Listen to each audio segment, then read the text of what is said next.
Okay, I'm going around to all my vehicles and doing a little update. This is my 98 TJ, 1998, with I think 110,000 miles, somewhere around there. It's not too bad. I like the color. I just got these wheels a couple months ago. Already had tires on them and everything. I had some mud tires on there that were completely out of balance and dry rotting. And so I said, you know what? Let me see what I can do. I got these for 120 bucks, a set of 5. Of course, a week later, got a nail in this one, or excuse me, a bolt in this one. And I drive this so little, I didn't even know what the jack was. Thought it didn't have a jack, but fortunately I was near one of our properties and I pulled right in the driveway about a mile down the road. I ruined the tire though, but with a bolt in it, it's probably ruined anyway. But one of the problems I've been having is the heater core has been clogged partially and not providing enough heat. Look how clean that engine bay is. Look how clean the firewall is. But I just put a new thermostat in it just now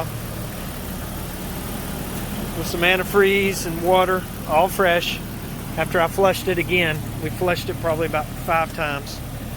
And so now it's got its new thermostat in there and good to go. And actually it's blowing out heat, so I didn't have to buy a new heater core.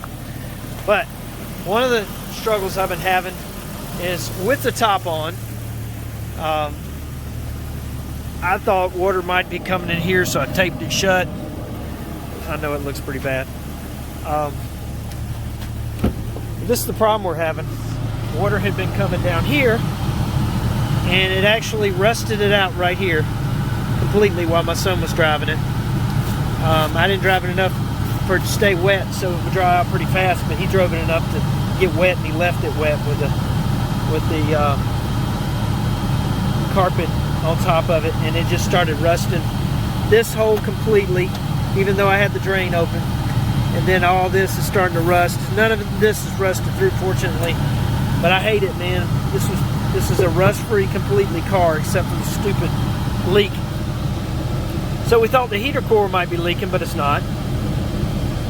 And what we finally figured out today. Oh, and it's not this. I replaced that gasket, replaced this gasket. It leaks a little bit of the doors, but all Jeeps do. I figured out it's this spongy stuff, like insulation. It's rotten up in here, and anytime it rains, it's just running down that, and it runs right into the bottom of that, right into the floor. And you get a lot of water in the engine compartment when you're driving down the road in a Jeep, and it's just putting a lot of water there. So that's what I finally figured out today, is I was blowing these 2 pipes out where it goes into the heater core. I hate that it rusted a little bit, but that's a very small problem for a vehicle like this. So, and I'm pretty sure my buddy Heath can take care of that for me and paint up the floor again, make it nice and original, but just look good. I hate my stuff being crappy. I do have a lot of peeling going on right here. You can see that in the glare.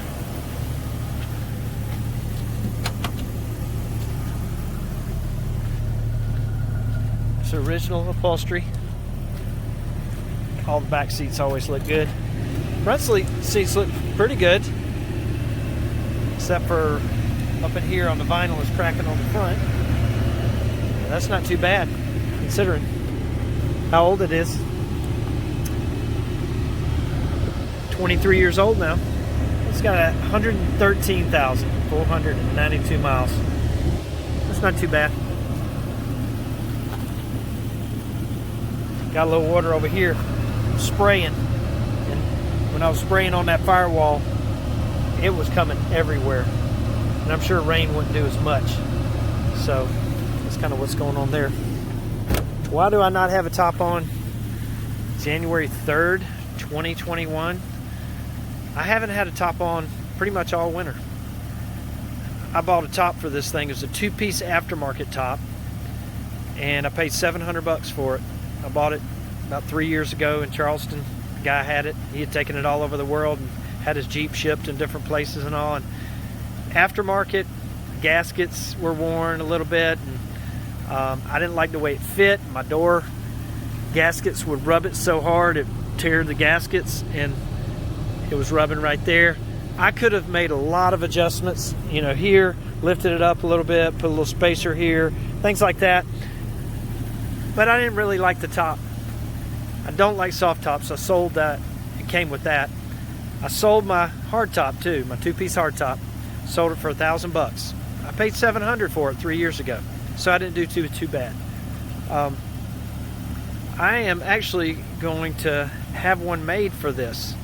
If you've heard of Great Tops in Lexington, South Carolina, I'm going to be getting a kind of a safari looking top made for it, and they're called Great Tops, GR8 tops. So you'll have to look them up. Pretty cool stuff. They got all kinds of custom stuff for Jeeps. I'm going to be putting a lift kit on it eventually. I'm going to be putting 35s or 37s on it. I'm going to be going with a really nice lift kit, 4 to 5 inches. And I'm not going to be taking it to the mud a whole lot. You see a lot of mud on there from deer hunting.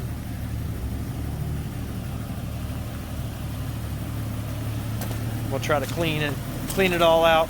It was a pretty clean vehicle before I started taking it deer hunting. I've got another farm vehicle I use for going in the woods. I'm probably going to put insurance on that so I can keep my Jeep nice and enjoy it, and rarely take it in the mud and off-road, so I don't tear it up too much like I would my farm vehicle. Anyway, thanks for watching. You guys be sure to like and subscribe.